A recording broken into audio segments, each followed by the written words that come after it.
I'm 10, so I'm just a kid, right? Yeah, you don't care. My dad turns up. First time I've seen my dad in a year. He gets in the house. He's in the house for about 5 minutes. And my mom's like, yeah, I took him for a haircut, Emery, but, Emery was his name. Emery, but, I didn't like the way they cut their hair. And my dad's like, what? And then I'm like, yeah, I don't like how they've cut it. Da-da-da. And my dad went nuts. My dad went, you're raising my boys, talking about how their hair looks. They're 10 years old. You got them looking in the mirror like girls. Talk about their hair. What's wrong with you, woman? You're gonna my boys up. And he lost his temper big, right?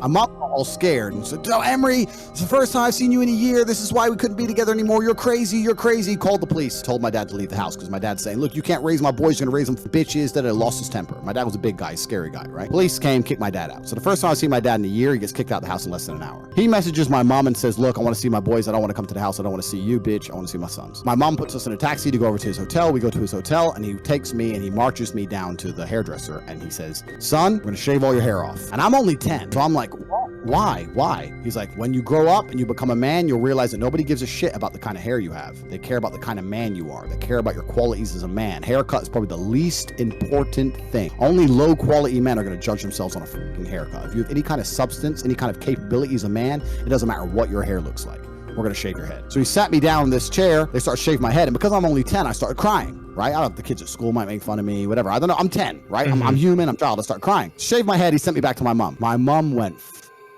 nuts. I remember her on the phone. Oh, you're never going to see them again, Emery. My mom's a good person, but she's a female. She doesn't understand the real world. Women don't understand the real world. Is she still around? She's still around. You're never going to see them again, Emery. And he's crying. So this was the story of how it happened. And my dad, after only being in England for 2 days, once he realized after he shaved my head, he left. And he sent me a message he emailed me at the time. And he said, look, when you grow up, you're going to understand that I'm not going to have my sons raised in a paradigm where they're concerned about their haircut. That is detrimental for your mindset as a man. Life is difficult as a man, and you got bigger worries. Your mother doesn't listen to me anymore. She won't understand. Everyone's calling me crazy now, and she called the police on me, and I'm a crazy guy. I don't mind being crazy, son. I'll be as crazy as the world calls me, son.